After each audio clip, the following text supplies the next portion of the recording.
அந்த அதிகாலை குளிர் நேரத்தில் சுறுசுறுப்பாக தன்னோட அறையை விட்டு வெளியே வந்தாங்க அப்துல் கலாம் அவர்கள்.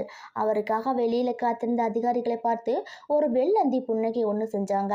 தமிழ்நாட்டில் உள்ள குன்னூரில் நடைபெற்ற அரசு நிகழ்ச்சி ஒன்றில் கலந்துக்கிறதுக்காக அங்கே வந்திருந்தாங்க கலாம் அவர்கள். ஜனாதிபதியாக அவர் இருந்தப்போ நடந்த சம்பவம் இது. நான் தயாரா இருக்கிறேன், நிகழ்ச்சிக்கு நான் புறப்படலாமான்னு சிரிச்சபடி தன்னோட பக்கத்துல இருந்த அதிகாரிகளிடம் கேட்டாங்க கலாம் அவர்கள்.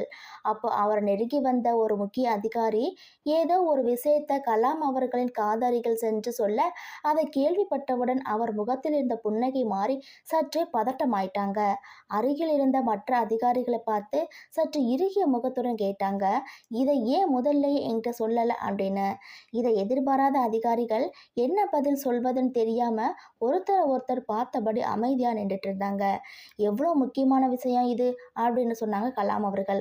அது என்ன விஷயம்னா, முன்னாள் இராணுவ தளபதி ஃபீல்ட் மார்ஷல் மானக்சா உடல்நலம் சரியில்லாமல் குன்னூரில் உள்ள இராணுவ மருத்துவமனையில் சிகிச்சைக்காக அனுமதிக்கப்பட்டிருக்கிறாராம். உடல்நிலை சீராக இல்லாத காரணத்தால் படுத்த படுக்கையாக இருக்கிறாராம். 1971 இந்திரா காந்தி ஆட்சி காலத்தில் இந்தியாவுக்கும் பாகிஸ்தானுக்கும் இடையே நடந்த போரில் வெறும் 13 நாட்கள்ல பாகிஸ்தானை தோற்கடிச்சு சரணடை வச்ச மாபெரும் சாதனை செய்த இராணுவ தளபதி தான் இந்த ஃபீல்டு மார்ஷல் மானக்சா. பல ஆண்டு காலமாக இந்திய இராணுவத்தில் சேவைகள் பல செஞ்சு விருதுகள் பல பெற்ற பெருமைக்குரியவர்.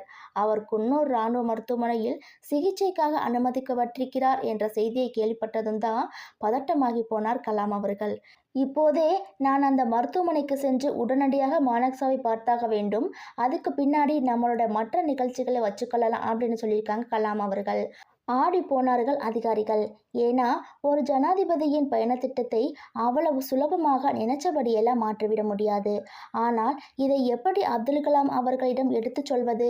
இதற்குள் பொறுமை இழந்த அப்துல் கலாம் அவர்கள் தனது வாகனத்தை தன் அருகில் வரும்படி சைகை செய்ய, வேறு வழியில்லாமல் அப்துல் கலாம் அவர்களின் விருப்பப்படியே அவரை அழைத்து கொண்டு மருத்துவமனை நோக்கி விரைந்தார்கள் அதிகாரிகள்.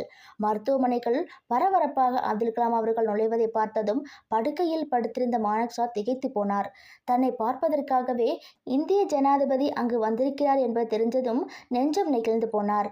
இதை அவர் கொஞ்சம் கூட எதிர்பார்க்கவில்லை.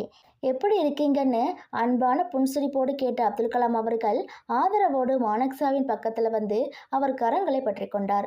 சுமார் 15 நிமிடங்கள் இருவரும் மனம் விட்டு பேசிக்கொண்டாங்க. மகிழ்ச்சி பொங்க வழிய முகத்துடன் மானக்சா சொன்னார், இவ்வளவு தூரம் சிரமம் எடுத்து என்னை பார்க்க வந்ததுக்கு மிக்க நன்றி அப்படின்னு. அது என்னோட கடமை. சரி, உடல் நலனை நல்லா கவனிச்சு கொடுங்க, நான் போய் வரேன்னு புறப்பட தயாரானாங்க அப்துல் கலாம் அவர்கள். அதுக்கு முன்னாடி ஒரு முக்கியமான ஒரு கேள்வி.